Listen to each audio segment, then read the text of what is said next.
an egg salad sandwich possibly be? Turns out pretty spectacular. I'm taking you guys to check out Egg Salad Sando, which is a new pop-up in LA that specializes in egg salad sandwiches. They remind me of all the egg salad sandwiches that you can find around Japan, the ones you get from the convenience store that I ate so many of when I was there last year. It was started by Sydney Yorkshire, who's a restaurant consultant who during the pandemic started making and delivering egg salad sandwiches. Let's check it out.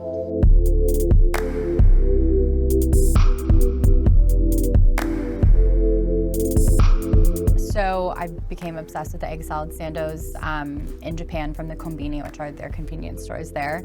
And during quarantine, I started making them for a bunch of friends and family. And when it really got into like the deep part of quarantine, I needed something to fill my brain and make sure that it didn't explode into a million pieces. And that's where egg salad sando was born. So there's 4 different kinds of sandos. There is the OG, which is plain, and then there is the togodashi. So it has like chili pepper and sesame and orange peel and all of these really delicious flavors in there. So you can do that, or then you can do furikake, which is like dried nori, so that's seaweed seasoning, also with some sesame seeds and a little bit of sugar. And then the 4th one is the go crazy, which is both the togodashi and the furikake. The eggs are super important. I actually use a brand called Handsome Brook Farms, and it's all organic and pasture raised, super bright yolk, delicious. And then the bread is really important. I use a bakery called Cream Pond, which is a Japanese bakery in Tustin. And it's just like this super cloudy, soft bread, and it has this mouthfeel that's like none other. First things first is I boil the water. I have 2 different pots because I have 2 different kinds of eggs I'm doing. One is a jammy egg, which I cook for like 6 minutes and 45 seconds-ish, and then the second one is hard-boiled, which is for 12 minutes. There's 3 eggs that actually go into each sando, so it's gonna be 1 jammy egg, 2 hard-boiled eggs. So cook each one separately, throw it in an ice bath, which is super important because you want it to stop cooking like at that exact moment. Peel them all, and then the hard-boiled ones I put into food processors. The yolks go in one, the whites go in the other. The yolks get like fully pulverized. Then the whites I leave with just like a little bit of texture going on because we want some sort of contrast. That gets mixed with the Kewpie, a little bit of yellow mustard, and then I do white pepper and then salt. And then the jammy eggs I cut into quarters, and then I built the sandwich from there.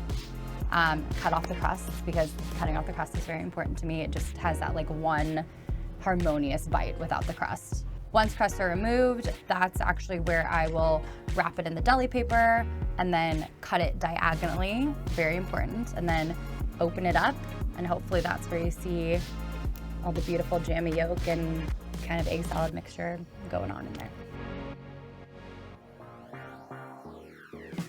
This is the OG.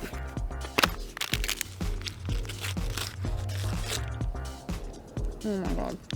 The bread is really soft and kind of squishy, and then the texture of the eggs and the Kewpie almost has like this velvety, very luxurious feeling to it.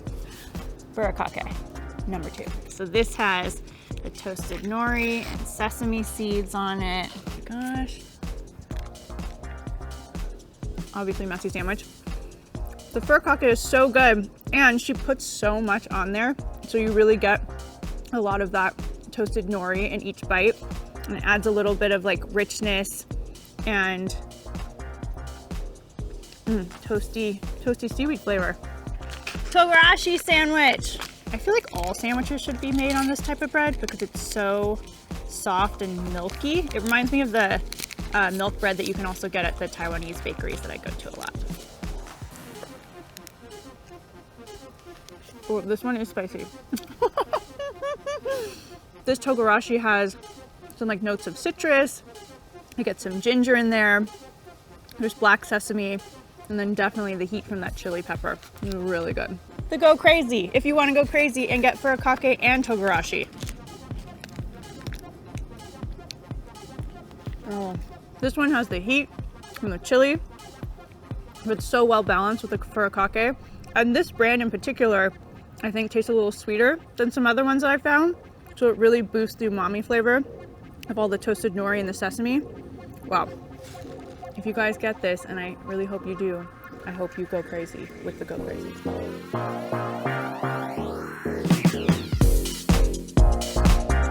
If you guys want to order this sandwich, go to Instagram, go to egg.salad.sando, and you can find an order form in Sydney's highlights there. So just email her the order form, tell her what sandwiches you want, and you can get this too.